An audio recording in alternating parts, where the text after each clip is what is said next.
موضوع الدرس الخطاب لأهل الكتاب وما فيها من الحكم والعبر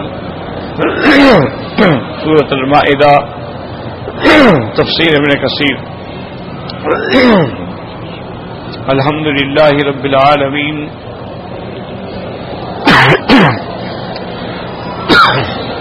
والصلاة والسلام على أشرف الأنبياء وسيد المرسلين سيدنا محمد وعلى آله وصحابه أجمعين اللهم صل على سيدنا محمد وعلى آل سيدنا محمد كما صليت على إبراهيم وعلى آل إبراهيم في العالمين إنك حميد مجيد أعوذ بالله من الشيطان الرجيم بسم الله الرحمن الرحيم يا أهل الكتاب قد جاءكم رسولنا يبين لكم كثيرا مما كنتم تخفون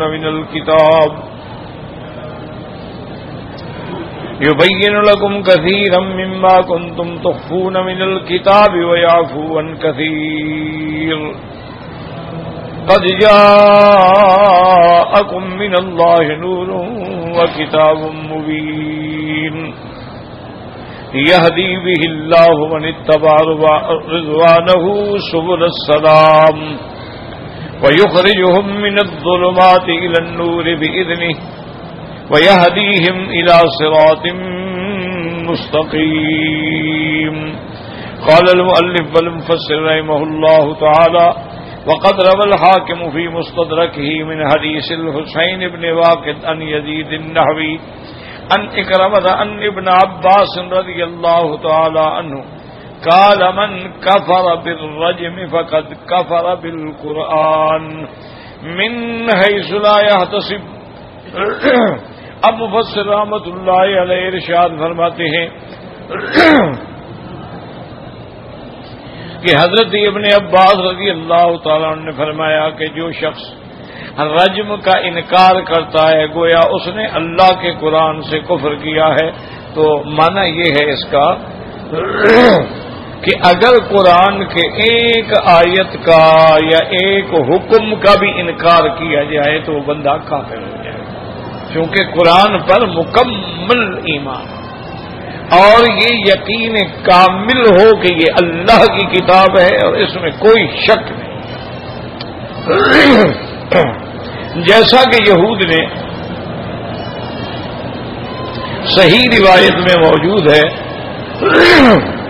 کہ حضور صلی اللہ علیہ وسلم نے یہودیوں کے ایک عالم تھے عبداللہ ابن سوریہ. اللہ کی قدرت ہے کہ بعد میں وہ مسلمان ہو گئے. عبداللہ ابن سلام یہ بہت بڑے عالم تھے تورات کے. اسی طرح عبداللہ ابن سوریہ یہ بھی بہت بڑے عالم تھے. لیکن جب حضور نے پوچھا اس وقت وہ اسلام نہیں لائے. حضور نے پوچھا کہ عبداللہ ابن سوریہ تورات میں جو آدمی مرد یا عورت شادی شدہ زنا کرے اس کی کیا سزا ہے؟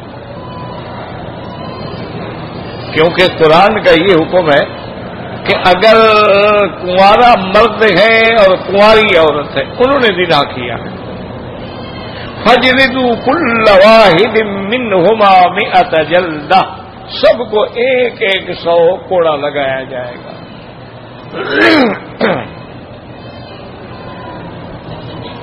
اور اگر دونوں شادی شدہ ہیں پھر انہوں نے زنا کیا ہے تو اس کی سزا کیا ہے کہ فَرْجِمُوهُمَا الْبَتَّةَ نَكَالًا مِّنَ اللَّهِ، ان کو رجم کیا جائے. رجم کا معنی یہ ہوتا ہے کہ ان کو کھڑا کر کے، اور بعض روایات میں ہے کہ گڑھا کھود کے یہاں تک ان کو اس گڑھے میں دفن کیا جائے اور پھر پتھر مار مار کے مار دیا جائے. اس کو کہتے ہیں رجم. اور رجم جو ہے یہ اللہ کے قرآن کا حکم ہے. بات سمجھیں کہ قرآن میں ناسخ بھی ہیں منسوخ بھی ہیں. اور پھر ان کی بھی قسمیں ہیں کہ بعض مثلاً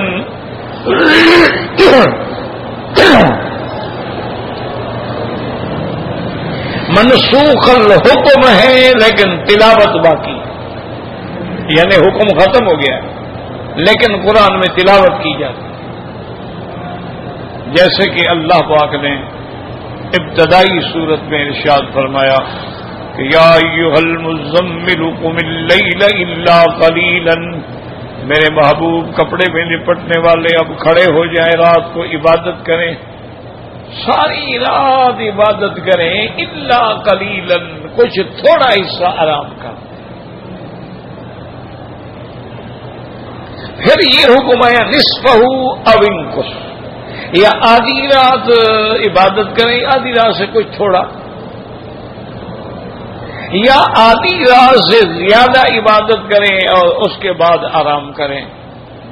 تو اب کیفیت کیا ہو گئی کہ 2/3 عبادت کریں، 1/3 آرام کریں،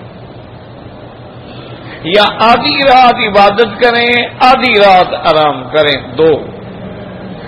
2/3 آرام کریں اور 1/3 عبادت کریں، یہ 3 حکم تھے ابتدا کے اندر۔ سرکار دو عالم صلی اللہ علیہ وسلم بھی اور صحابہ بھی اللہ کے حکم پر اتنا اجتہاد کرتے کہ بھئی کہیں ایسا نہ ہونا کہ جتنا حکم ہے اتنا ہم نے پورا نہ کیا ہو، کہ اس زمانے میں گھڑیاں تو نہیں تھی کہ ٹائم سیٹ کر لیتے، اندازہ تھا نا، تو اندازے میں تو کمی بیشی ہو سکتی ہے۔ تو صحابہ رضوان اللہ علیہم اجمعین پر یہ بڑا شاک بات تھی، اس لیے وہ ڈر کے مارے ساری ساری رات جاگتے تھے کہ کوتاہی نہ ہو جائے۔ لیکن اللہ تبارک و تعالی نے بعد میں، اور اس وقت نمازیں بھی فرض نہیں تھی، جب اللہ نے 5 نمازیں فرض فرما دی تو حضور صلی اللہ علیہ وسلم اور آپ کی امت پر اب وہ تہجد پڑھنا جو ہے وہ واجب بھی نہ رہا، نفل ہو گئی،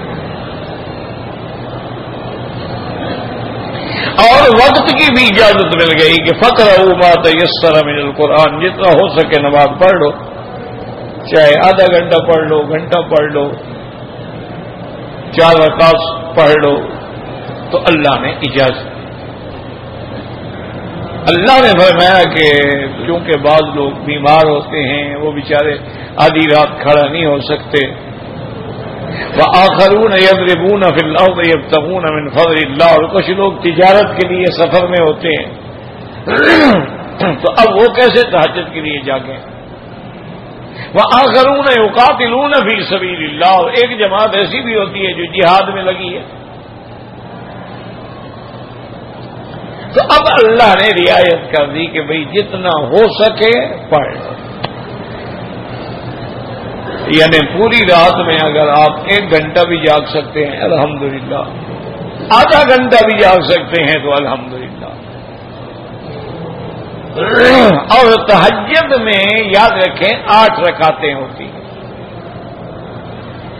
صحیح حدیث ہے سیدہ عائشہ صدیقہ رضی اللہ تعالی عنہا کی کہ کان یصلی 4 حضور 4 رکعتیں اکٹھی پڑھتے، فلا تسأل عن حسنہن وطولہن۔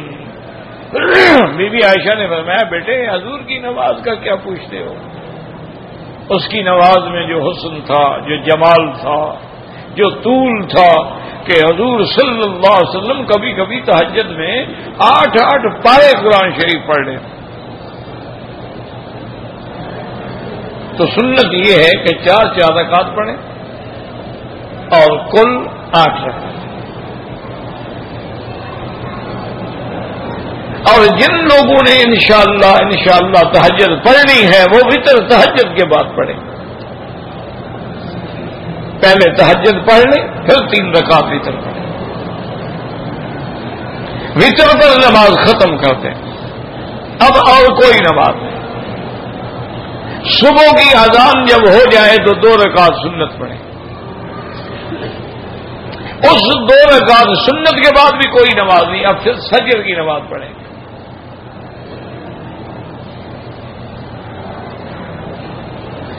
لیکن اگر کوئی آدمی مثلاً تھکا ہوا ہے،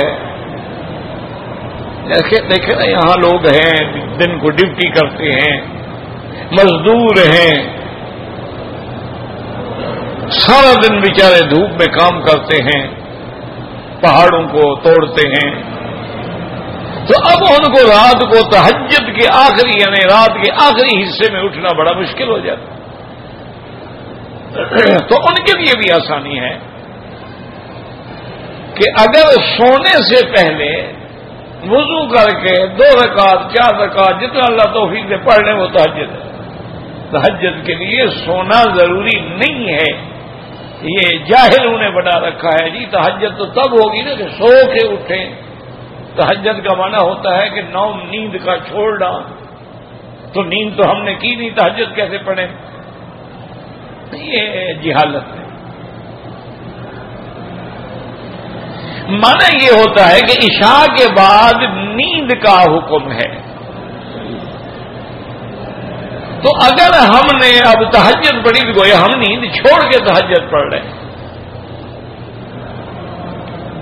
کیونکہ میرے مدنی پاک نے رحمت دو جہان صلی اللہ علیہ وسلم نے ارشاد فرمایا ہے کہ عشاء کی نماز کے بعد کوئی بات چیت نہ کریں، سو جائیں جلدی سے۔ صرف آپ نے فرمایا اس بندے کو اجازت ہے جو طالب العلم ہے، اسے مطالعہ کرنا ہے، اسے صبح کو سبق پڑھنا ہے یا پڑھانا ہے، یا میاں بیوی آپس میں باتیں کر رہے ہیں تو ان کو تو اجازت ہے، ورنہ یہ جو ہم نے زندگی بنا دی ہے نا یہ بالکل غیر اسلامی زندگی ہے کہ 1 بجے رات تک ہم جاگ رہے ہیں۔ کوئی ٹی وی پہ بیٹھا ہے، ٹیلی ویژن پہ بیٹھا ہے، کوئی جناب فلم دیکھ رہا ہے، کوئی ویسے کوئی گپ شپ کر رہا ہے، کوئی ویسے کوئی رسالہ شسالہ اٹھا کے پڑھ رہا ہے، یہ بالکل شریعت کے سنت کے خلاف۔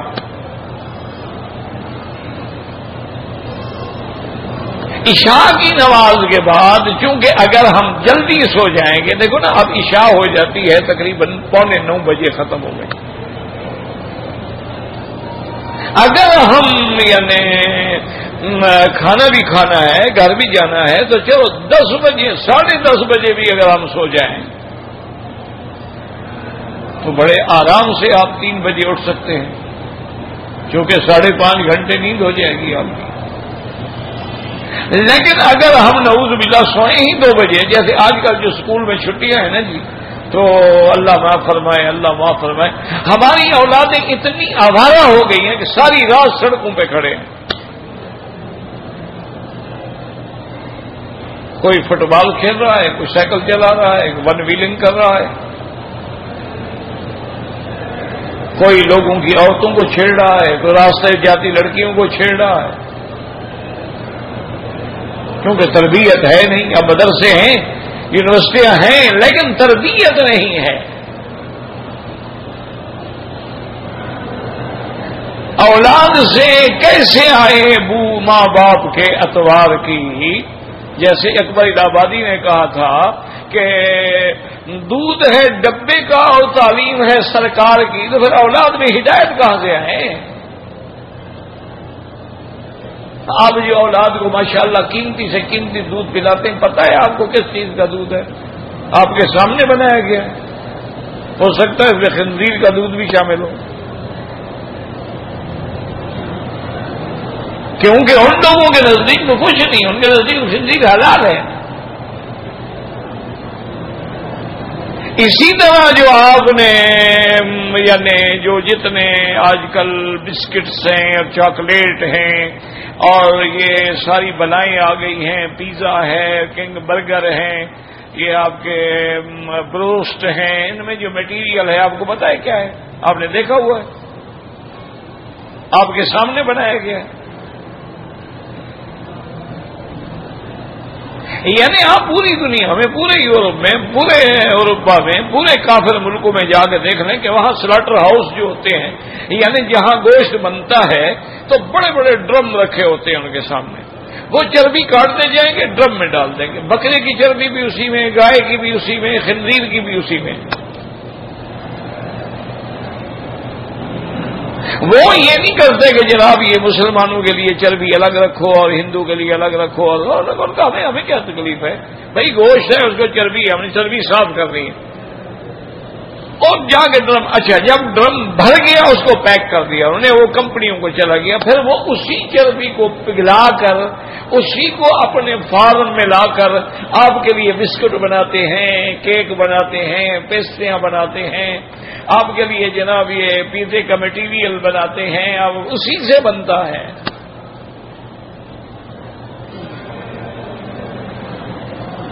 اور قاعدہ یہ ہے، اصول یہ ہے کہ ایک من دودھ میں اگر نعوذ باللہ 10 قطرے پیشاب ڈالتے حلال ہو جائے گا، حرام ہو جائے گا؟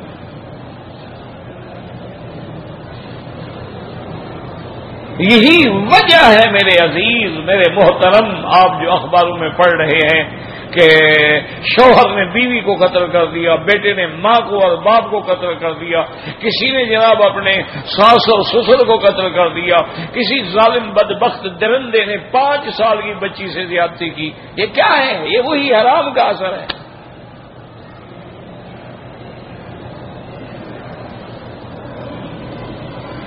پہلے چونکہ یہ چیزیں ہمارے یہاں نہیں آتی تھی نا، ہم دیہاتی لوگوں کو اگوا یہ چیزیں میسر ہیں، اب تو ہر دیہات میں انہوں نے پہنچا دیا ہے۔ اور یہ جتنی 10 پیک چیزیں ہیں، مثلا بکسی کا ڈبہ ہے یا کوئی اور چیز کا ڈبہ ہے، کسی سبزی کا ڈبہ ہے، فروٹ کا ہے، انناس کا ہے، یہ جب پیک ہوتا ہے نا، یاد رکھو اس میں الکوہل کا ٹچ لگتا ہے، ٹانکا لگتا ہے۔ اگر الکوہل کا ٹانکا نہ لگے تو یہ جلدی خراب ہو جاتا ہے۔ اسی لیے مسلمان ملکوں کے ہاں کتنے پھل ہیں لیکن تمہارے 10 پیک نہیں بکتے، وجہ یہ ہے کہ وہ تو 15 دن کے بعد خراب ہو جاتے ہیں، اور جاتے جاتے دوسرے ملک کی مارکیٹ میں نہیں پہنچے گا، اس کی ڈیٹ گزر جائے گی۔ ان کا مال جو ہے وہ 2 سال خراب نہیں ہوتا، سال کی ڈیٹ ہے، 2 سال کی ڈیٹ ہے۔ یعنی دہی جو ہے اس کو وہ اس میٹیریل سے جماتے ہیں کہ 1 مہینے کی ڈیٹ ہے، خراب نہیں ہوتی۔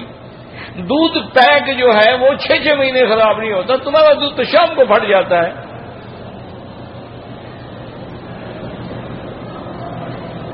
لیکن مسلمان کو اس طرف ہوش نہیں ہے۔ اور یاد رکھو جب اندر حرام جائے گا تو پھر اعضاء سے بھی حرام ہوگا۔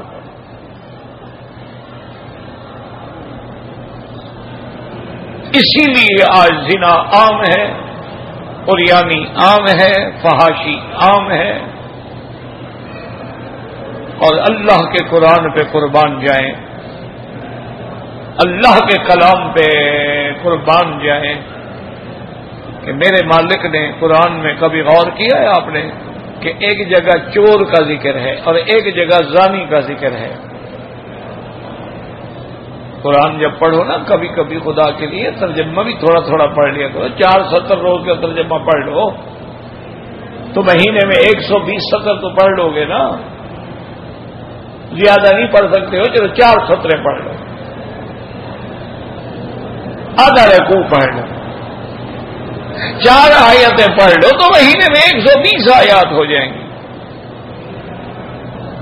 جہاں چور کا ذکر ہے پتہ ہے قرآن کیا کہتا ہے؟ السارق والسارقۃ فاقطعوا ایدیہما، اللہ نے فرمایا چور مرد ہو یا عورت ہو ان کا ہاتھ کاٹا جائے۔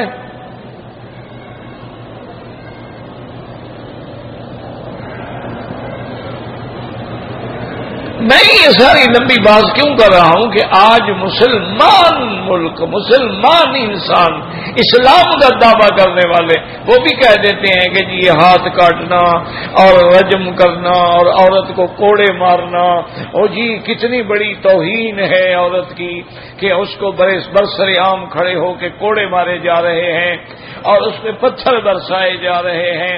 یہ تو اس زمانے کا قانون ہے جب لوگ وحشی تھے، جنگلی تھے، تعلیم نہیں تھی، ان پر سختی کی جاتی۔ اب کیا ضرورت ہے؟ تو یاد رکھو وہ کافر ہو جاتے ہیں، یہ باتیں کرنے سے سیدھے کافر ہو جاتے ہیں۔ اللہ نے قانون بنایا ہے تو لکھا ہے کہ 20 سال کے لیے ہے یا قیامت تک کے لیے ہے؟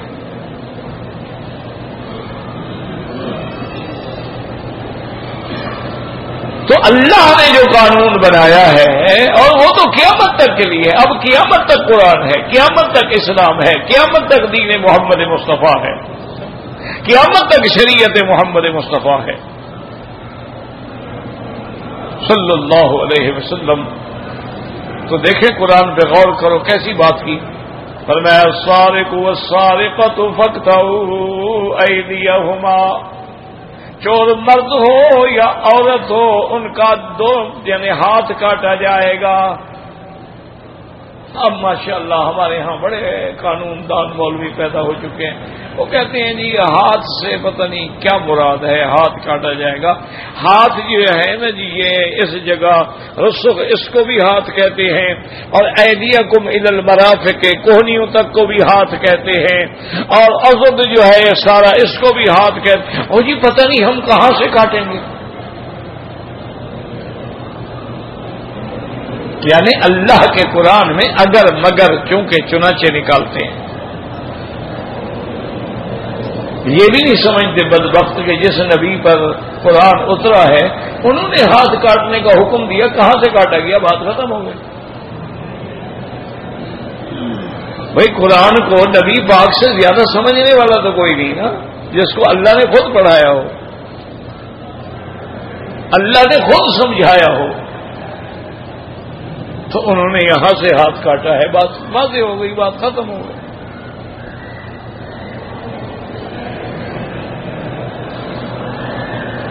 اب جناب یہ ہے کہ اب ہمارے ماشاءاللہ بڑے بڑے جو لائر ہیں، وکیل ہیں، قانون دان ہیں، انہوں نے اس بحث میں بھی قوم کو الجھا دیا۔ اچھا جی ہاتھ کٹ گیا تو کٹنے کے بعد یہ کٹا ہوا ہاتھ جو ہے یہ اس بندے کا ملک ہے یا حکومت کا ملک ہے؟ کیونکہ ان کا کام تو ہے نا سوال سے سوال نکالنا، نا قوم کو الجھن میں ڈالنا، پریشان کرنا۔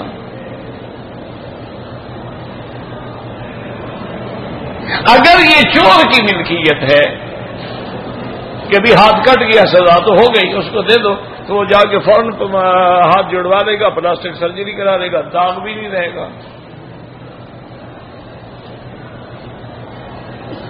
تو یہ بھول گئے ہیں کہ اللہ نے فرمایا ہے، اسی آیت میں فرمایا ہے ایدیہما فاقطعوا ایدیہما نکالا من العبرت کے لیے، اس لیے ہاتھ لٹکا دیا جاتا تھا، اس کو نہیں دیا جاتا تھا کہ دنیا عبرت پکڑے۔ جزاء بما کسبا نکالا من اللہ، اور یہ ہاتھ ہم نے اس لیے نہیں کاٹا ہے کہ ہمیں کوئی ناراضگی ہے، اس کے عمل کی سزا۔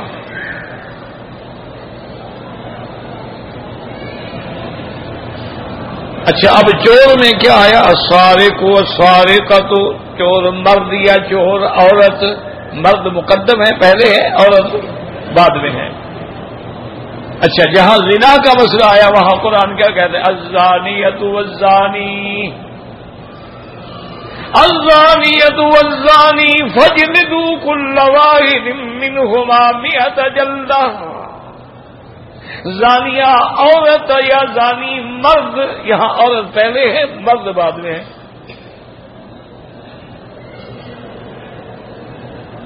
اس پہ کبھی آپ نے غور کیا وجہ کیا ہے؟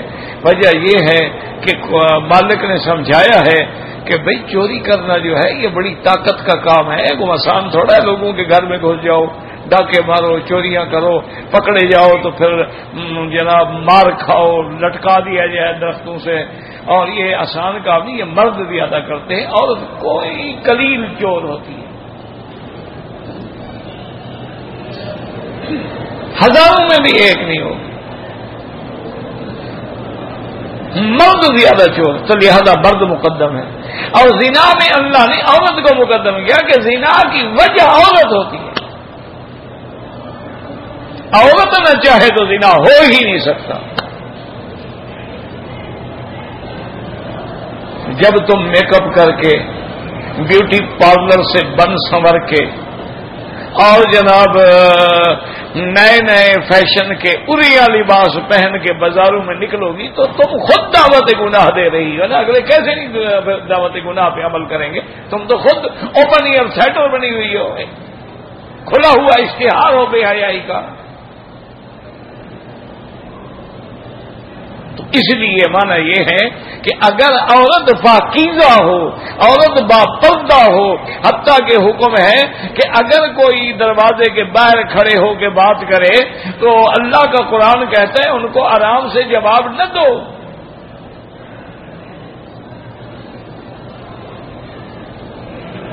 بلکہ سخت لہجے میں جواب دو. بھی کیا بات ہے، گھر والا گھر میں نہیں ہے، بعد میں آؤ، جاؤ.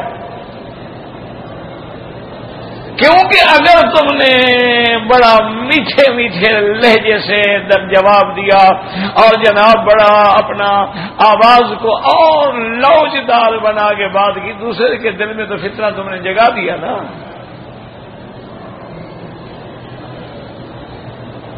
اس لیے حکم ہے کہ آواز بھی دے تو سختی سے دے.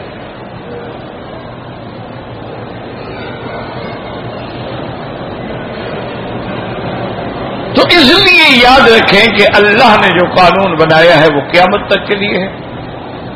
اب دیکھیں کہ تہجد کا حکم جو ہے موجود ہے، بعد میں ناسخ بھی موجود ہے، لیکن قرآن میں ہم پڑھ رہے ہیں. لیکن رجم کا حکم جو ہے، حکم تو موجود ہے لیکن آیت منسوخ ہے. منسوخ تلاوت ہے لیکن باقی الحکم ہے. یہ باقاعدہ آیت تھی. الشیخ والشیخۃ اذا زنیا فرجموہما البتہ نکالا من اللہ. اللہ امتحان لیتے ہیں کہ بندے لفظوں پہ جاتے ہیں یا میرے حکم کی تعمیل کرتے ہیں. اللہ بندوں کا امتحان منسوخ نہ کرتے. اور دوسرا اللہ یہ بتلانا چاہتے ہیں کہ میرے نبی کی جو اطاعت ہے وہ بھی تو میری اطاعت ہے نا. نہیں ہوتی رسول فقط اطاع اللہ. جس نے حضور کی اطاعت کی اللہ کی اطاعت. تو جب حضور نے خود رجم کی ہے پھر اگر مگر کا کیا مانا؟ اس لیے ہمیشہ یاد رکھیں قرآن میں ناسخ بھی ہے منسوخ بھی ہے. تو اب جب تک پورے قرآن کی آیات میں نظر نہ ہو تو آدمی کو قرآن سمجھ ہی نہیں آ سکتا. یعنی اگر متشابہات میں نظر ہے لیکن محکمات میں نظر نہیں ہے تو اس لیے حضرت ابن عباس نے فرمایا کہ جو آدمی آج رجم کا انکار کرتا ہے وہ کافر ہے. تو اب آپ خود فرما لیں کہ آپ کے ہاں مسلمان جو ہیں جو بالکل سارے حدود کا انکار کرتے ہیں، وہ کہتے ہیں جی چور کا ہاتھ نہ کاٹا جائے. ایک بہت پرانی بات ہے. تو ایک دفعہ ایک امن کمیٹی کا اجتماع تھا تو میں نے کہا کہ اسلامی سزا رائج کر دو تو سارا امن ہو جائے گا. کیونکہ یہ بھی حدیث مبارک میں ہے کہ جس سرزمین پر اللہ کے حدود کا نفاذ کیا جاتا ہے اللہ 40 دن کے لیے حکم دے دیتے ہیں زمینوں اور آسمانوں کو کہ اپنی برکتیں دو میرے بندوں.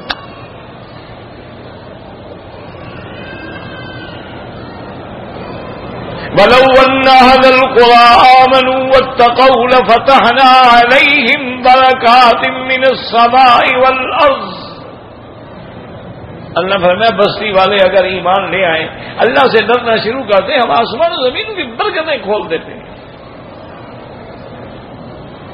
تھوڑی چیز میں برکت ڈال دیتے ہیں. مجھے یاد ہے میں یعنی جب ابتدائی کتابیں پڑھتا تھا اپنے والد صاحب رحمۃ اللہ علیہ کے پاس تو ہمارا وہ جو گاؤں میں مدرسہ تھا دیہات میں کچے کمرے تھے. ایک شیشم کا درخت تھا اس کے نیچے بیٹھ کے والد صاحب پڑھاتے تھے. تو میرا خیال یہ ہے کہ گھر میں زیادہ سے زیادہ وہ مٹی کی بناتے تھے اپنا گندم رکھنے کے لیے، تو ہو سکتا ہے 50-60 من دانے ہوں گے، 2-3 ہوتی تھی، لیکن والد صاحب نے حکم دیا ہوا تھا والدہ کو کہ ان کو کبھی دانا نہ نکالا جائے جب تک وضو نہ کرو۔ تو وضو کر کے اس کو کھولا جاتا تھا اور دانے نکالے جاتے تھے۔ اس دور میں یعنی پرانے وقت میں بھی دیہات میں یہاں نہ بجلی، نہ پنکھا، نہ سہولت، نہ کمرے، نہ کوئی ایئر کنڈیشن، نہ کوئی کھانے کا مینو، اس وقت بھی والد صاحب کو 300 350 طالب العلم ہوتے تھے، وہ علم پڑھنے آتے تھے، وہ ایئر کنڈیشن کے لیے نہیں آتے تھے۔ آج تو طالب یہ دیکھتے ہیں کہ کس مدرسے میں سہولیات زیادہ بہتر ہیں، کھانا کہاں اچھا ملتا ہے، کمرے کہاں اچھے ہیں، اسٹینڈرڈ آف لیونگ کیسا ہے۔ اب تو طالب جناب یہ دیکھ کے آتا ہے نا، اور کھانے کا مینو بنتا ہے کہ جی ایک دن کیا ہوگا، دوسرے دن کیا ہوگا، ناشتہ کیا ہوگا، لنچ کیا ہوگا، ڈنر کیا ہوگا، بریک فاسٹ کیا ہوگا، برنچ کیا ہوگا۔ اب تو طالب پوچھتے ہیں، ہم خود مدرسوں والے نخرے برداشت کر رہے ہیں، نہ کرو طالب رہتا ہی نہیں۔ پہلے طالب علم حاصل کرنے کے لیے آتے تھے، یاد ہے مکران سے، زاہدان سے، اور پتہ نہیں کہاں کہاں سے وہ طلباء آتے تھے بیچارے، صرف اس لیے کہ بھئی حضرت مولانا خیر مصعب سے ہم حدیث پڑھیں گے۔ تو اب یقین فرمائیں کہ سارا سال وہی 3 کروٹیاں جو تھی نا مٹی کی بنی ہوئی وہی چلتی رہتی تھی، سال گزر جاتا، چھٹی ہو جاتی، طالب چلے جاتے، دانے بچے ہوئے۔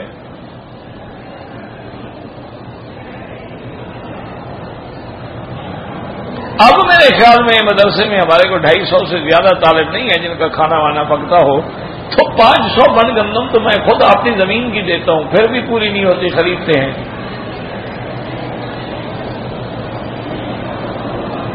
500 من گندم پوری نہیں ہوتی، کیا میری وہ خریدنی ہے، وہ خریدے بھائی، ٹھیک، کیا کریں، برکت ہی نہیں۔ وہ تو اللہ اس وقت تھوڑی چیز میں برکت ڈال دیتے تھے نا، تیری عمر تھوڑی ہوتی تھی برکت ڈال دیتے تھے۔ بعض لوگ ہم نے دیکھے کہ 50 سال 60 سال عمر ہے، 100 200 کتابیں لکھ گئے، تو وہ ان کتابوں کو پڑھ بھی نہیں سکتے ہو۔ اللہ برکت ڈال دیتا ہے، وقت میں برکت ڈال دیتا ہے۔ اس لیے ہمیشہ یاد رکھو کہ اگر کوئی، تو خیر میں نے کہا ابھی اسلامی سطح جائے تو وہ اس وقت جو میٹنگ کا پڑا تھا نا، وہ کہنے لگا مکی صاحب ہم بھی مسلمان ہیں الحمدللہ، اللہ کا شکر ہے، ہم بھی قرآن کو مانتے ہیں، یہ جو آپ کہتے ہیں نا کہ چور کا ہاتھ کاٹا جائے، تو یہاں تو سارے چور ہیں، پھر تو سارے ٹنڈے نظر آئیں گے آپ کو۔ اور نے کہا حضرت یہاں تو کوئی جانور کا چور ہے، کوئی عورت کا چور ہے، کوئی کچے گوشت کا چور ہے، کوئی پکے گوشت کا چور ہے، کوئی گاڑیوں کا چور ہے، کوئی اسمگلنگ کرتا ہے، کوئی ڈاکے، تو یہ تو سب کے ہاتھ کٹ گئے، تو آپ کو تو پھر سارے 99% ٹنڈے نظر آئیں گے ہاتھ سے۔ یعنی اس نے بڑے میٹھے انداز میں نعوذ باللہ قرآن کے قانون پہ طنز کی۔ میں نے کہا حضرت آپ مجھے یہ بتائیں کہ ایک درخت پہ 200 پرندہ بیٹھا ہو، ہم فائر کریں ایک پرندے پر بندوق چلائیں، وہ ایک پرندہ گر جائے اور بندوق کا دھماکہ ہوگا تو باقی پرندے، اس نے کہا جی اڑ جائیں گے۔ میں نے کہا جی آپ ایک کا ہاتھ کاٹے ہیں، باقی چور اڑ جائیں گے، فکر نہ کرو۔ آپ ہر ضلع میں ایک ایک کا ہاتھ کاٹنے، باقی چور خود بخود اڑ جائیں۔ سوال پیدا نہیں ہوتا کہ چوری ہو۔ تمہارا جو قانون ہے نا لارڈ میں کالے کا، یہ تو تحفظ دیتا ہے کہ بھئی کسی کا ڈاکہ مار کے 2 کروڑ چرا لو، پکڑے گئے جیل میں چلے گئے، جیل میں کتنی سزا ہو گئی جی؟ 3 سال. 3 سال میں جناب کھانا بھی سرکار کا، گھر بھی سرکار کا، پہرا بھی سرکار کا. سیکورٹی میں آپ نے گزاری زندگی ماشاءاللہ، اندر باہر پہرا لگا ہوا ہے. اور 3 سال میں شرافت سے گزاری تو 1.5 سال رہ گئی. 1.5 سال میں بھی کچھ چھٹیاں وٹیاں آ گئی تو سال کاٹ کے نکل آیا. تو سال کاٹ کے اگر نکل آیا اور 2 کروڑ کما لے تو کون سا سودا گھاٹے کا ہے بھائی؟ وہ پھر نہیں چوری کرے گا. تم تو چوری کرواتے ہو. تمہارا قانون چور پیدا کرتا ہے. تمہارا قانون جو ہے وہ زانی پیدا کرتا ہے کہ ایک عورت اپنے ماں باپ کی عزت کو نیلام کرتے ہوئے اپنے یار کے ساتھ بھاگ جاتی ہے. کورٹ میں جاتے ہیں، مقدمے ہوتے ہیں، پکڑی جاتی ہے، عدالت میں آگے وہ کہتی ہے جی میں تو اپنی رضامندی سے گئی ہوں، میں عاقلہ بالغہ ہوں، میں بس سلامتی ہوش و حواس کہتی ہوں کہ میں نے اپنی منشی سے، میرے والدین ظالم ہیں، وہ میری غلط جگہ شادی کر رہے تھے، میں نے اپنی پسند سے شادی کر لی ہے، مجھے اس نے اخبار تو نہیں کیا ہے. اب تمہارا قانون کہتے کہ ٹھیک ہے وہ بری ہے جناب، جب اپنی رضامندی سے گئی ہے. اب وہ درخواست دیتے ہیں اسی کورٹ کو کہ جناب میرے ماں باپ باہر کھڑے ہیں، بھائی کھڑے ہیں، اگر ہم جائیں گے ہمیں قتل کر دیں گے، ہمیں سیکورٹی بھی فراہم کرو، ہم پہ پہرا بھی دو. عدالت حکم کرتی ہے کہ ان کو سیکورٹی فراہم کی جائے. ماں باپ روتے ہوئے جا رہے ہیں، زانیہ جو ہے پہرے میں حفاظت کے ساتھ جا رہے ہیں. نہیں جب تمہارے والدین نے اجازت نہیں دی تو کیسے ہو گیا نکاح تمہارا؟ اچھا اگلے بھی بے غیرت ہے کہ جو ماں باپ کی عزت کو نیلام کر کے آئی ہے بدبخت تیری عزت رکھے گی، فکر نہ کرو تیری عزت بھی بیچ کے چکلے میں جائے گی. جس ماں نے اس کو 9 مہینے پیٹ میں رکھا ہے، پالا ہے، جوان کیا ہے، ان کی عزت کو رول کے آئی ہے، تیری عزت میں زیادہ اہم ہے اس کے نزدیک. جب دل بھر جائے گا تو نہیں اور صحیح اور نہیں اور صحیح. تو اس لیے ہمیشہ یاد رکھو قرآن برحق، میرا مدنی محمد مصطفیٰ برحق، قرآن کا ہر حکم برحق. جو ایک حکم کا بھی انکار کرے گا وہ کافر ہوگا. اسی لیے سیدنا ابو بکر رضی اللہ تعالی عنہ نے جب لوگوں نے زکوٰۃ کا انکار، حالانکہ وہ زکوٰۃ کا انکار بھی تعویل کے ساتھ تھا، انہوں نے کہا کہ قرآن کہتا ہے خذ من اموالہم صدقۃ تطہرہم بہا وَتُزَكِّيهِمْ بِهَا وَصَلِّ عَلَيْهِمْ إِنَّ صَلَاتَكَ سَكَنٌ لَهُمْ. میرے محبوب آپ ان سے صدقات و خیرات لیں، ان کو پاک کریں، ان کا تزکیہ کریں اور ان کے لیے دعا کریں. آپ کی دعا ان کے لیے باعث رحمت ہوگی. تو انہوں نے بھی یہ تعویل کی تھی جیسے آج کل لوگ قرآن میں تعویل کرتے ہیں. انہوں نے کہا کہ بھئی یہ حکم تھا حضور کے لیے، اب جب حضور چلے گئے اس دنیا سے تو ہمارے لیے حضور کی دعا ہی نہیں رہی، تو اب ہم زکوٰۃ کیوں دیں؟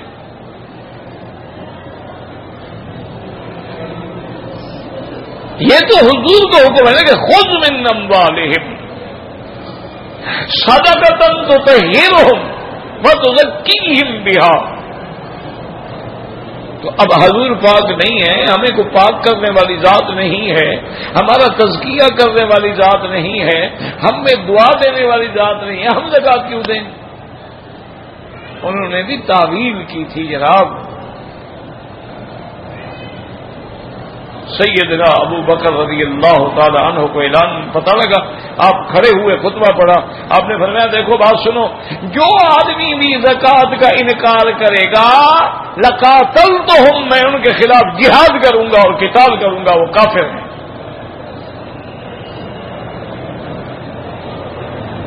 حضرت امین المؤمنین عمر، عبقری عمر، محدث عمر، ثانی الخلفاء، وزیر النبی المصطفیٰ، اتنا بڑا مضبوط آدمی جس کا تورات میں بھی لکھا ہے قرن من حدید، وہ تو لوہے کا سینگ تھا، وہ بھی ہل گیا اور آیا حضرت ابو بکر کی بات کہنے لگا یا خلیفۃ رسول اللہ حضرت یہ کیا کر رہے ہیں آپ؟ تو قاتل اہل القبلہ، جو ہمارے قبلے کی طرف نماز پڑھتے ہیں ان سے قتال کریں گے آپ؟ وہ کلمہ پڑھتے ہیں، وہ نماز پڑھتے ہیں، زکوٰۃ کا انکار کریں، وہ بھی تعویل سے کر رہے ہیں۔ لیکن حضرت ابو بکر کی فراست ایمانی، حضرت ابو بکر کا نور ایمان جہاں دیکھ رہا تھا وہاں عمر بھی نہ دیکھ سکا۔ آپ غصے میں آئے اور آپ نے ایسے مٹھی بند کر کے مکہ حضرت عمر کے سینے میں مارا اور کہا اچھا عمر جبارن فی الجاہلیت خوارن فی الاسلام، تم کفر کے زمانے میں تو بڑے بہادر بنتے تھے، اب اسلام میں آگے کمزور ہو گئے۔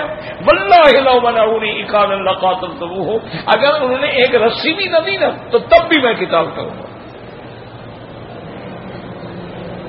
حضرت عمر کہتے ہیں میں ہٹ گیا، میں آ کے مسجد کی دیوار کے سائے میں بیٹھ گیا، سوچ رہا ہوں ابو بکر کیا کر رہا ہے۔ کہتے ہیں ولیکن شرح اللہ صدری کما شرح صدر ابی بکر، تھوڑی دیر گزری اللہ نے میرا سینہ بھی کھول دیا جیسے ابو بکر کا سینہ کھولا تھا۔ مجھے ابو بکر کی بات سمجھ آ گئی۔ آج ایک پارٹی نے نماز کا زکوٰۃ کا انکار کیا ہے، کل کوئی نماز کا انکار کر دے، پرسوں کوئی حج کا انکار کر دے تو نعوذ باللہ دین اسلام تو ختم ہو جائے گا۔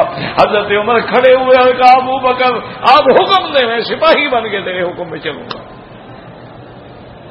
تمہارا فیصلہ بالکل ٹھیک۔ آج بھی آپ کے مسلمان کہتے ہیں نا جی او جی حج پہ جاتے ہیں حاجی، وہاں جا کے بکریاں ذبح کرتے ہیں، قربانی کرتے ہیں، 20 لاکھ حاجی ہو تو چلو 10 لاکھ جانور ذبح ہوتا ہے، وہ جناب ضائع ہو جاتا ہے، گوشت رل جاتا ہے، کوئی فائدہ نہیں اٹھاتا، اس کے بجائے یہ پیسے غریبوں کو دے دیں، کتنی اچھی بات ہے۔ عمرے پہ جاتے ہیں 50-50 ہزار لاکھ روپیہ خرچ کر، وہ اپنے علاقے کے غریب کو دے دو، کیوں عمرے پہ جا رہے ہو؟ یہ طریقہ ہے دین سے روکنے کا۔ اور بدبختو تم صرف سگریٹ پینا چھوڑ دو نا تو کوئی ملک میں غریب نہ رہے۔ خود تو سگریٹ ہی چھوڑتے ہو، ہم سے عمرے چھوڑواتے ہو۔ صرف سگریٹ پینا چھوڑ دو، چائے پینا چھوڑ دو، آئس کریم کھانا چھوڑ دو، چاکلیٹ کھانا چھوڑ دو تو کوئی امت محمد مصطفیٰ میں غریب نہیں رہے گا۔ اس لیے یاد رکھیں اگر کوئی حج کی بکری کا انکار کرے، قربانی کا انکار کرے، حج کا انکار کرے، عمرے کا انکار کرے تو ایمان سے وہ خارج ہو جاتا ہے۔ ہمیں اللہ نے قرآن میں حکم دیا تم الحج والعمرۃ للہ، ان الصفا والمروۃ من شعائر اللہ فمن حج البیت او اعتمر، جس نے حج کیا یا عمرہ کیا۔ اس لیے حضرت ابن عباس نے یہ فیصلہ کیا کہ جو آدمی رجم کا انکار کرتا ہے اس نے اللہ کے قرآن سے کفر کیا ہے، اور کفر بھی ایسے کر رہا ہے کہ لا یاد اس کو خیال ہی نہیں ہے کہ میں کیا کر رہا ہوں۔ اسی اللہ نے فرمایا یا اہل الکتاب قد جاءکم رسولنا یبین لکم کثیرا مما کنتم تخفون من الکتاب، اے اہل کتاب تحقیق آئے تمہارے پاس ہمارا پیغمبر اور اس نے وہ ظاہر کر دی باتیں جو تم چھپاتے ہو۔ تو حضرت ابن عباس فرماتے ہیں وکان الرجم مما اخفوہ، کہ یہ رجم کا حکم جو تھا اس کو وہ چھپاتے تھے۔ اور اس کے بعد فرماتے ہیں صحیح الاسناد ولم یخرجہ، اس حدیث کی سند بالکل صحیح ہے۔ یہ الگ بات ہے کہ صحیح ہے ان کے اندر نہیں ہے، یہ بھی یاد رکھو کہ یہ ضروری نہیں ہوتا کہ ہر حدیث بخاری اور مسلم میں ہو، یہ ضروری نہیں ہوتا۔ اگر سند صحیح ہے، رجال ثقہ ہے تو کسی کتاب میں بھی ہو، کیونکہ آخر امام بخاری نے بھی تو کہیں سے حدیثیں لی ہے نا، ان کو پہلے سے تو یاد نہیں تھی نا، حالانکہ سب سے پہلی حدیث کی کتاب تو موطا امام مالک ہے۔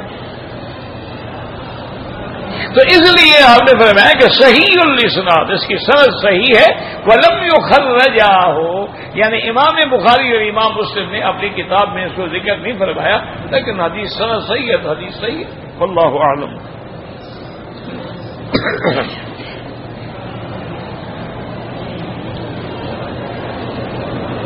کہتے ہیں جی کہ میرے پاس 4 مرلے کا مکان، میرا بھائی 4 مرلے کا نہیں 4 کنال کا ہو، اگر تیرے رہنے کے لیے ہے تو کوئی زکات نہیں، اگر تم نے مکان بنایا ہے اور کرائے پہ دیا ہوا ہے تو جو کرایہ آئے گا زکات دو گے، مکان پہ پھر بھی زکات نہیں۔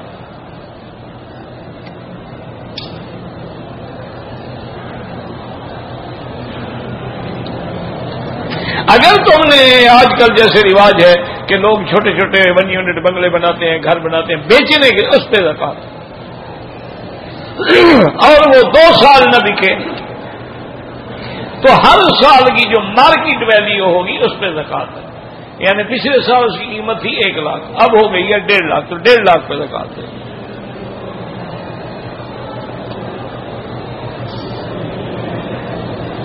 میں دن کو 10 بجے اٹھتا ہوں، فجر کی نماز پڑھ سکتا ہوں، کیوں جناب آپ روز 10 بجے اٹھتے ہیں؟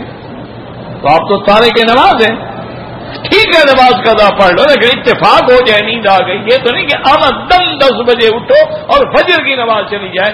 بندوں کی ڈیوٹی ساری رات کرتا ہے، خدا کی ڈیوٹی دینے کے لیے وقت نہیں ہے اس کے پاس۔ انا للہ و انا الیہ راجعون۔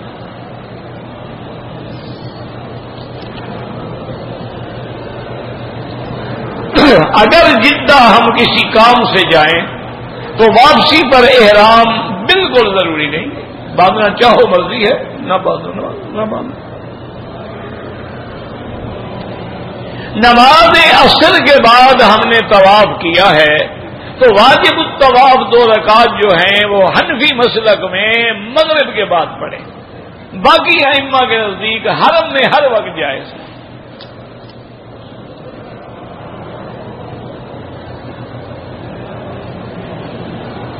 حرم حیض والی عورت جو ہے یہاں جو ہوٹلوں میں زمزم ٹاور میں مسجد میں، بھائی کسی مسجد میں نہیں جا سکتی، زمزم ٹاور میں بنی ہو یا مروا ٹاور میں بنی ہو، مسجد میں جانا منع ہے۔ یہ کیا بات ہے کہ فلاں ہوٹل والی مسجد میں جا سکتی اور اس میں نہیں آ سکتی؟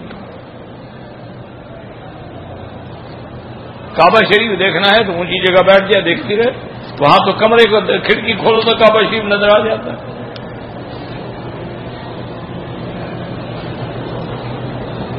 قربانی کرنے کا ارادہ ہے، کون سی قربانی؟ وہ جو سال میں قربانی ہوتی ہے، وہ تو جناب اگر آپ صاحب نصاب ہیں تو پہلے اپنی کریں، والدین کے لیے تو بعد میں دیکھا جائے گا نا، پہلے اپنی تو کرو نا۔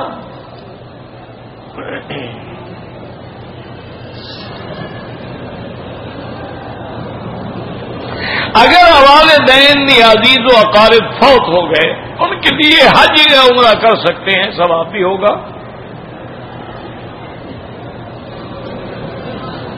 اگر رمضان کے روزے ان کے ذمے بچ گئے ہیں تو ان کے بعد جو ہے فدیہ ادا کریں، اطعام 1 آدمی کا کھانا جو ہے روز کا دیتے ہیں، فدیۃ طعام مسکین۔ جو آدمی زندہ ہیں ان کے لیے کوئی طواف عمرہ نہیں۔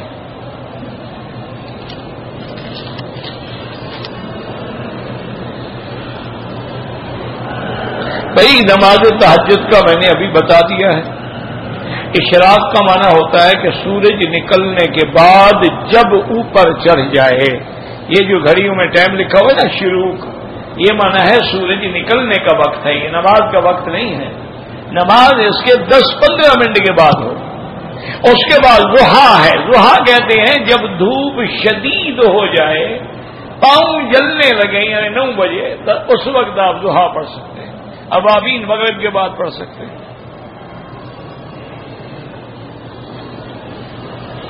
والدین فوت ہو گئے، وہ اپنے والدین کا نافرمان تھا، تو اب کیا کرے؟ اب ان کے لیے حج کرے، عمرے کرے، خیرات کرے، صدقات کرے، تاکہ ان کے درجات بلند ہوں اور قیامت میں اس کو معاف اللہ تبارک و تعالیٰ کی رحمت سے راضی ہو جائے گی۔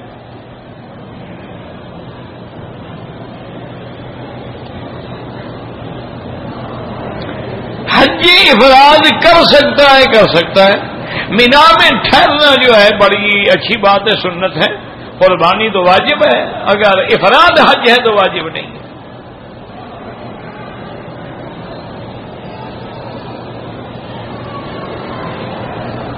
توحید، شرک، قبر کے سوال جواب کیا مانا ہے پتہ نہیں۔ سیرت النبی، عقیدہ مسلم، مجھے نہیں پتا کہ آپ نے کیا مسئلہ ہے. اچھا وہ پوچھ رہا ہوگا آپ کی البم تو آپ کو مارکیٹ میں مل جائے گا. ہر طواف کے بعد 2 رکعت امام ابو حنیفہ رحمۃ اللہ علیہ کے نزدیک واجب ہیں، نفل نہیں. نفل تو کسی امام کے نزدیک نہیں ہے. یہ لوگوں نے نفل 2 رکعت نفل 2 رکعت کیا عجیب بنا رکھا ہے. یہ واجب ہے خدا کے بندے، اور باقی ائمہ کے نزدیک سنت ہے. نفل تو کسی کے نزدیک نہیں ہے. لوگوں کی عادت ہوگی اور جی 2 رکعت نفل پڑھنی ہے طواف کی، کیونکہ طواف نفلی تھا. وہ اللہ کے بندے، نفلی طواف جب شروع کر دیا آپ نے واجب ہو گیا. نفل 2 رکعت آپ نے شروع کر دیا واجب ہو گئی، پوری کرنی ہے اس کو. یہ 2 رکعت واجب ہیں. فرق کیا ہے؟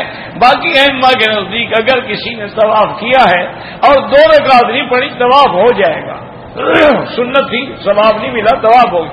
لیکن امام صاحب فرماتے نہیں، قضا کرنی پڑے گی. جیسے وتر رہ جائے قضا کرنا پڑتا ہے جو واجب ہے. اگر 4-5 طواف کیے تو اسی طرح یہ پہلے طواف کے 2 رکعت، پھر دوسرے کے، پھر تیسرے کے، پھر چوتھے کے. ریاض الجنہ جو ہے وہ اللہ تبارک و تعالیٰ کے نبی پاک کے روضہ مبارک کی حدیث کے مبارک جنت کا ٹکڑا ہے، اور اس میں کوئی شک نہیں کہ نماز 1 کا 1000 ملے گا. لیکن جنت کی نماز کہاں اور باہر کی نماز کہاں؟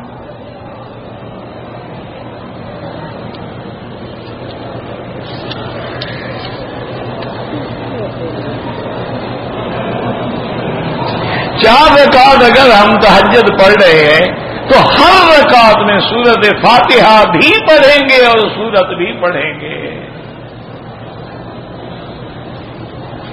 غلاف کعبہ کو پکڑ کر دعا مانگنا ثابت نہیں ہے حدیث مبارک، نہ کبھی کسی صحابہ نے پکڑ کے مانگی ہے.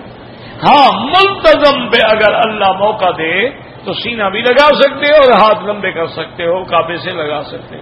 ملتزم کہتے ہیں حجر اسود کی جو دیوار ہے اس سے لے کر کعبۃ اللہ کی دروازے کی چوکٹ کے ساتھ یہ جو ٹکڑا، اسی لیے وہاں غلاف نہیں ہے تاکہ آدمی سینہ لگا سکے.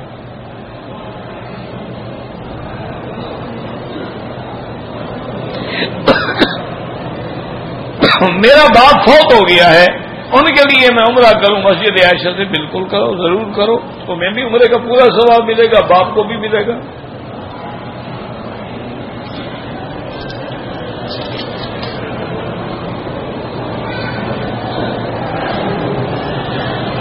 ایک آدمی نے سارا عمرے کے سارے ارکان کر دیے ہیں، بال نہیں کاٹے، تو سارے ارکان کہاں کر رہے ہیں؟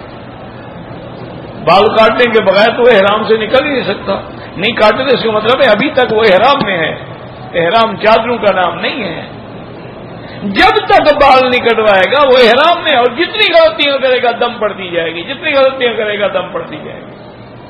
فوراً بال کاٹے اور توبہ کرے اور دم بھی دے. عمرہ کیسے عمرہ نہیں ہوگا جب تک بال نہیں کٹوائے.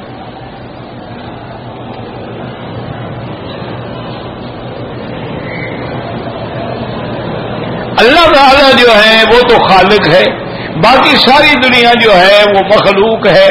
تو سب سے پہلے اللہ نے کون سی مخلوق کو پیدا کیا؟ اول ما خلق اللہ القلم. صحیح حدیث میں ہے کہ سب سے پہلے اللہ نے تقدیر کی قلم پیدا کی اور اس کو حکم دیا اکتب ما کان وما یکون وما هو کائن الی یوم القیامہ او کما قال النبی صلی اللہ علیہ وسلم. اللہ نے حکم دیا کہ لکھو اور قلم نے لکھا. حضور نے فرمایا کہ 2000 سال آسمان زمین بنانے سے پہلے قلم پیدا کر کے سب لکھ دیا اور اب کوئی چیز نہیں ہے. فرمایا جفت الاقلام ورفعت الصحف، قلم کی سیاہی خشک ہو گئی، صحیفے لپیٹ دیے گئے، ولا رطب ولا یابس الا فی کتاب مبین، اور اس کو لوح محفوظ میں محفوظ کر دیا گیا. واللہ اعلم.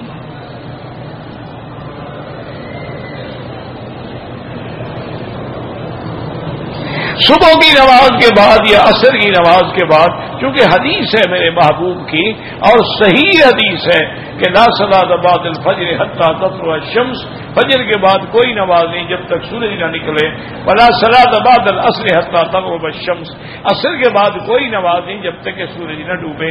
لیکن بعض ائمہ فرماتے ہیں کہ مکہ حرم جو ہے اس کا استثناء ہے، یہاں جائز ہے، باہر یہ بھی کہتے ہیں ناجائز۔ یہاں جو مرغی ہے وہ کھا سکتے ہیں، اگر وہ اس ملک کی مرغی ہے تو کھا سکتے ہیں، کیونکہ اس ملک میں بھی ماشاءاللہ اب تو بڑے بڑے پولٹری فارم ہیں اور لاکھوں کی تعداد میں مرغیاں آتی ہیں، وہ تو حلال ہیں، لیکن جو باہر کے ملکوں سے آتی ہیں ان کا کوئی اعتبار نہیں۔ کیوں؟ ہم نے جب دیکھا ہی نہیں، اللہ عالم ذبح کرتے بھی ہیں کہ نہیں، ہم نے تو یہی سنا ہے کہ انہوں نے ٹیپ ریکارڈر میں لکھا آواز بھر دی ہے بسم اللہ اللہ اکبر بسم اللہ اللہ اکبر، تو وہ مشین چلتی رہتی ہے، مرغیاں کٹتی رہتی ہیں، ٹیپ ریکارڈر بسم اللہ پڑھ رہا ہے۔ واللہ اعلم، ربنا تقبل منا انك انت السميع العليم وتب علينا انك انت التواب الرحيم۔ یا اللہ یا اللہ یا اللہ یا رحمان یا رحیم یا حی یا قیوم یا ذا الجلال والاکرام، یا الہنا الہ کل شیء الہا واحدا لا الہ الا انت، اللهم انت الميسر لكل يسير وانت على كل شيء قدير، اللهم يسر امورنا وامور اولادنا واصحابنا واخواننا وامور المسلمين برحمتك يا ارحم الراحمين، اللهم اصلحنا واصلح بنا واصلح اولادنا واولاد المسلمين، اللهم اصلح شبابنا وشباب المسلمين، اللهم اصلح بناتنا وبنات المسلمين، اللهم اصلح ذرياتنا وذريات المسلمين، اللهم اجعلنا واجعلهم من عبادك الصالحين الناجحين الراشدين الفائزين برحمتك يا ارحم الراحمين، اللهم بلغنا رمضان كما بلغتنا شعبان، اللهم ارزقنا الصيام والقيام بالصحة والعافية والاطمئنان برحمتك يا ارحم الراحمين، اللهم احفظ سائر بلاد المسلمين وهذا البلد الامين فاجعلها امنا مطمئنا سخاء رخاء الى يوم الدين برحمتك يا ارحم الراحمين۔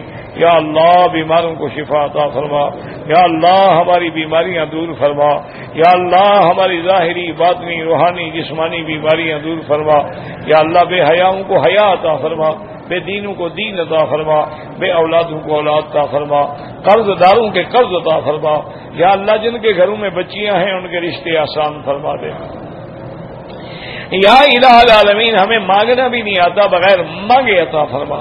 دعا کریں اللہ پاکستان کے لیے بڑے مشکل حالات ہیں، اللہ پاکستان کی حفاظت فرما، یا اللہ پاکستان کی حفاظت فرما، یا اللہ پاکستان کی حفاظت فرما، تمام مسلم ملکوں کی حفاظت فرما، یا اللہ مسلمان جس ملک میں ہیں ان کی جان مال آبرو عزت کی حفاظت فرما، ربنا آتنا فی الدنیا حسنۃ وفی الآخرۃ حسنۃ وقنا عذاب النار، صلی اللہ تعالی علی خیر خلقہ سیدنا محمد وعلی آلہ وصحبہ اجمعین، اللہم صل علی سیدنا محمد وبارک وسلم علیہ۔